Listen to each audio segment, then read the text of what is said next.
Hello বন্ধুরা, তোমরা সবাই কেমন আছো? আশা করি সবাই ভালো আছো। তো তোমাদের সামনে নতুন একটা ব্লগ নিয়ে চলে আসলাম। আজকে অনেকদিন পরে আরেকটা ব্লগ নিয়ে চলে আসলাম। এই ব্লগটা আসলে ভিডিওটা অনেকদিন আগেই করা ছিল, তো তখন ভিডিওটা আপলোড করা হয়নি।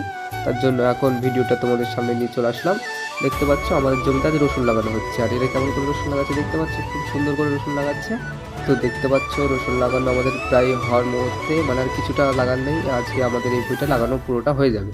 তো দেখতে পাচ্ছ সবাই খুব সুন্দরভাবে রসুন লাগাচ্ছে, আর আমি একটু ভিডিও করছি ওদের সামনে কেমন করে লাগাচ্ছি দেখছিলাম। দেখতে পাচ্ছ আমরা রসুনটাকে পুরো একটা একটা কোয়া করে ভেঙে নিয়েছি, একটা একটা কোয়া করে মানে প্রতিটা কোয়া লাগানো হচ্ছে জমিতে।